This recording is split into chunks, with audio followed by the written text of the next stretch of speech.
Oke, jadi ini adalah Asus ExpertBook B6. Wah, flip. Harganya ini mahal, laptopnya berat, desainnya juga biasa aja. Harganya ini 50 juta BTW. Pertanyaannya, sekarang siapa yang mau beli?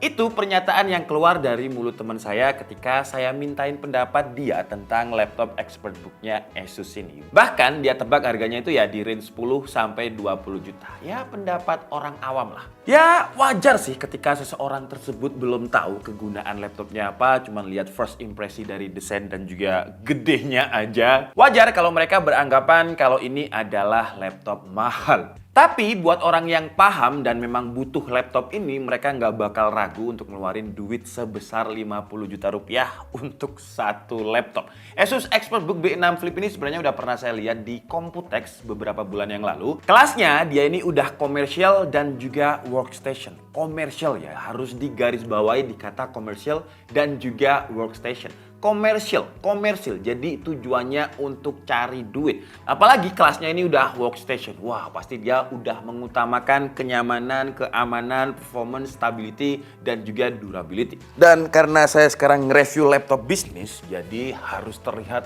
bisnismen banget.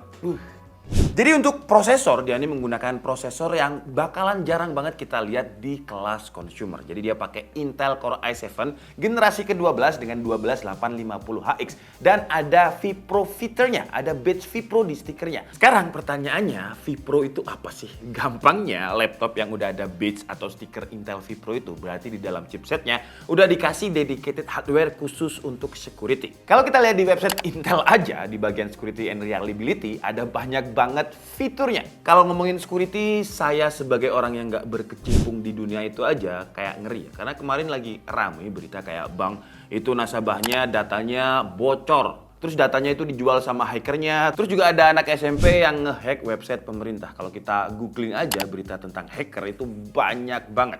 Kerugiannya bisa ratusan juta bahkan miliaran. Walaupun sekarang saya syutingnya pakai jas, tapi kalau kalian tanya apakah saya akan beli laptop ini, sebenarnya jujur saya nggak akan beli laptop ini. Karena bukan bidang saya, bukan kebutuhan saya.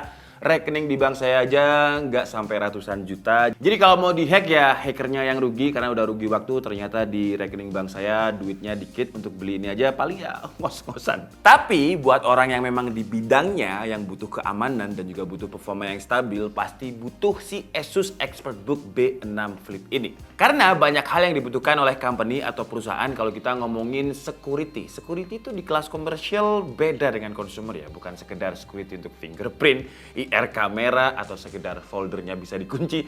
Enggak, tapi ada fitur yang namanya enkripsi. Dan prosesornya Asus ini karena sudah ada fitur vPro-nya, jadi kalau kita ngomongin enkripsi, fiturnya udah segudang. Banyak banget komponen dan juga software yang dienkripsi. Buat yang belum tahu apa itu enkripsi, itu tugas akhir yang biasanya dilakukan mahasiswa. Bukannya itu skripsi, beda-beda. Enkripsi itu proses teknis merubah data ke kode rahasia. Jadi walaupun hacker udah tahu data kita, tapi dia nggak bisa buka, nggak bisa tahu karena terenkripsi. Ada kode rahasianya. Ya kalau kalian sering lihat film-film detektif itu kan pasti kayak semacam banyak kode Morse, kode rahasia gitulah. Dan proses untuk memecahkan teka-teki kode rahasia ini namanya adalah dekripsi. Jadi ada enkripsi, ada dekripsi. Selain fitur enkripsi juga masih banyak kegunaan security lainnya. Contohnya kalau misalkan kalian mau buka file bukan untuk login ke Windows Hello ya, tapi untuk buka file kalian harus masukkan fingerprint dulu, baru bisa akses file kalian. Jadi sistem approvalnya itu bukan di software tapi melalui hardware. Terus juga ada kontrol jarak jauh ya, macam kayak TeamViewer, tapi bedanya kalau TeamViewer itu kan dua aplikasinya harus nyala ya TeamViewer. Tapi kalau ini walaupun aplikasinya itu nggak aktif, dia tetap bisa dikontrol dari jarak jauh. Terus kalau misalkan kita nggak di kantor, kita lagi jalan-jalan terus laptopnya ada di kantor dan tiba-tiba laptopnya hilang dan di dalam laptop tersebut ada data yang bener-bener nggak boleh ada orang yang tahu, cuma perusahaan aja yang boleh tahu, kita bisa mengamankan datanya dari jauh. Selagi file kita itu terenkripsi dan di sistem kita bisa delete when device online, masalah beres. Jadi ya laptopnya hilang, it's okay lah, tapi datanya nggak kecuri. Dan kalau kita punya license corporate, satu manajer IT aja itu bisa mengelola banyak device yang sudah terintegrasi di situ. Jadi nggak perlu cek satu persatu karena bakalan makan waktu. Semuanya bisa ditanganin secara online. Dan dengan vPro-nya ini, si prosesor yang kenceng tadi, yang 12850HX, HX loh ya, ini High Performance Extreme, itu bisa lebih efisien dengan vPro. Karena di dalam satu CPU ini ada dedicated hardware untuk mengoptimize pekerjaan. Contohnya kalau misalkan kita render menggunakan GPU, dia akan memerintahkan GPU-nya take over pekerjaan dengan maksimal sesuai daya yang diberikan. Jadi kalau misalkan kita hanya browsing dan banyak buka dokumen, sistem akan diberikan alokasi memori yang sebesar-besarnya. Contohnya kalau misalkan kita lagi browsing-browsing aja, lagi buka Office aja, itu sistemnya akan mengalokasikan memori sebesar-besarnya, dan di background proses, sistem memorinya itu akan direduce untuk alokasi memorinya. BTW ngomongin GPU atau discrete graphic card-nya, dia pakai RTX A2000 yang dulu biasa kita sebut dengan Nvidia Quadro. Jadi kelasnya itu memang udah kelas workstation. Kelasnya itu untuk rendering 3D. Dan GPU-nya ini yang bikin dia kenapa kok mahal? Karena secara hardware, software, dan juga firmware, si Intel terus Nvidia RTX A2000 software itu digabungkan, dan dengan gabungan Optimus-nya ini dia dapat sertifikasi yang namanya ISV. Gampangnya kalau MacBook itu kan terkenal optimize dengan Final Cut ya softwarenya ya. Tapi kalau si Asus ExpertBook Flip B6 ini karena udah ESV certified, jadi dia udah optimal untuk software 3D kayak Autodesk, Creo, AutoCAD. Video juga udah certified di Adobe. Dan ini benar-benar diuji ya, certified, bukan hanya sekedar bisa. Karena laptop apapun sebenarnya kalau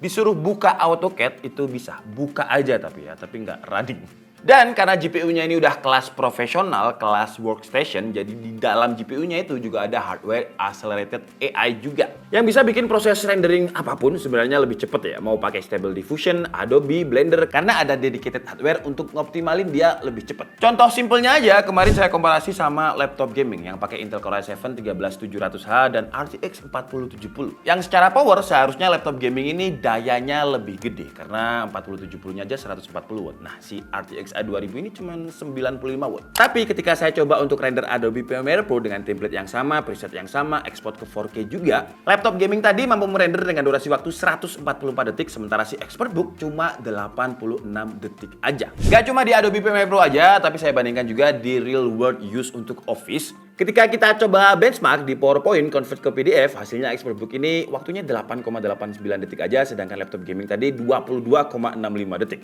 Wah, selisihnya lumayan jauh. Kalau kita coba di Excel untuk memproses ribuan data, si ExpertBook ini dapat waktunya itu 43,73 detik, si laptop gaming tadi 148 detik. Wah, selisihnya lumayan kan? Untuk sistem coolingnya udah jelas aman lah dia ya, karena dia bongsor segede ini. Kalau misalkan coolingnya gak bagus sih rugi dibikin segede ini. Ketika kita tes di time space stress test, kita loop sebanyak 20 kali, dia dapat skor stability yang hampir sempurna dengan 99,1%. Flash track-nya dapat skor 14.000, time span-nya ada di skor 6.600-an. Kalau kita gunakan untuk rendering 3D dengan template yang biasanya kita pakai BMW, CPU rendernya itu 2 menit 38 detik. Wah, untuk CPU render ini kenceng ya. Terus untuk GPU rendernya di 60 detik. Kalau kita lihat hasil benchmark sintetisnya juga skornya cukup kenceng walaupun dia Intel generasi ke-12, bukan yang terbaru, karena ketika kita coba di Cinebench R15, skornya itu stabil di kisaran 3000 poin. Ketika nggak dicas memang ada penurunan performa, tapi nggak begitu banyak ya, dengan skornya itu stabil di 2000 poin. Kalau kalian tanya performa gamingnya, ini sebenarnya bukan laptop gaming, jadi ya saya highlight dikit-dikit aja untuk performa gamingnya. Karena sebenarnya laptop ini tuh yang penting di fitur keamanan dan performa yang efisien. Ingat ya, bukan kenceng. Kenceng doang tapi nggak stabil ya buat apa? Saat bekerja yang dibutuhkan adalah stabilitas dan efisiensi dari device yang digunakan. Karena ibarat mobil sport, kenceng doang tapi dia gampang panas dan akhirnya mobilnya meledak. Biasanya kan kayak gitu ya. Tapi kalau ini kenceng tapi stabil. Jatuhnya kalau mobil ya kayak mobil-mobil yang nyaman lah, kayak Toyota Alphard contohnya. Dan kalau mau lebih kenceng lagi, kita bisa pakai dua eksternal GPU karena dia support dengan Intel USB-C Thunderbolt 4. Jadi kita bisa pakai Nvidia Quadro kalau misalkan mau kerja. Kalau mau gaming bisa beli GPU eksternal yang buat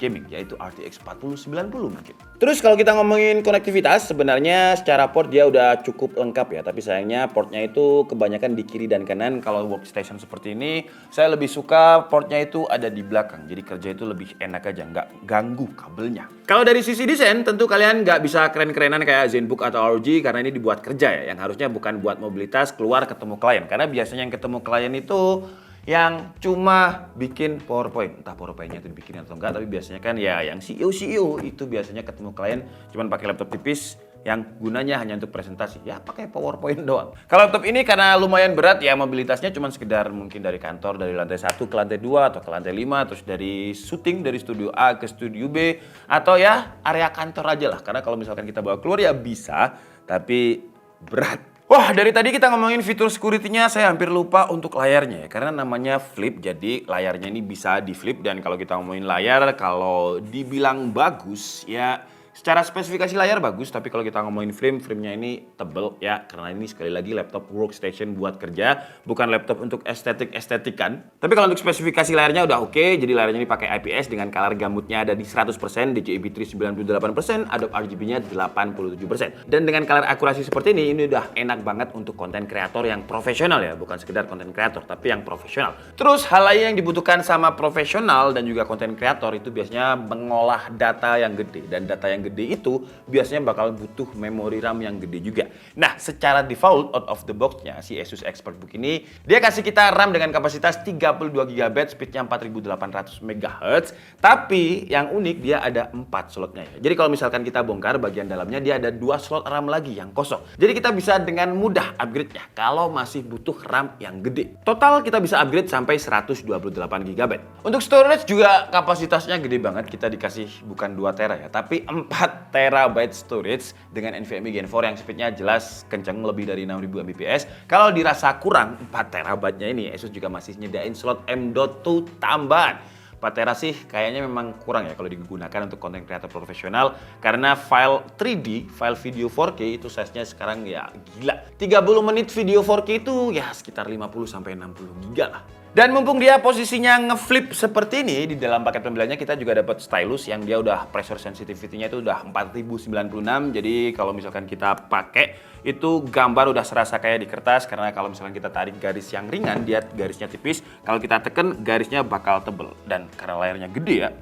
Kalau buat pakai stylus enak banget. Cuman sayangnya fitur flipnya ini kan sebenarnya enak buat mobilitas ya karena dia bisa lebih fleksibel, tapi karena dia berat jadi kayak ya kalau saya pribadi sih bakalan males untuk pakai dia sehari-hari dari rumah ke kantor gitu. Kalau misalkan cuma dari kantor ke kantor kayak cuman ya berapa meter, oke lah. Dan kekurangan lain ya portnya saya nggak terlalu suka kalau misalkan di kanan kiri. Kalau misalkan di bagian belakang karena laptopnya segede ini harusnya secara kabel manajemen lebih rapi. Kesimpulannya laptop ini spesial banget. Kalau kalian penyembah price to performance, cari laptop lain. Kalau kalian cari laptop tipis, cari laptop lain juga. Saya pun nggak akan beli laptop ini karena ini bukan bidang saya, kecuali mungkin Intel hire saya dengan gaji yang cukup untuk beli laptop ini dalam 1 bulan. Ya, it's okay lah.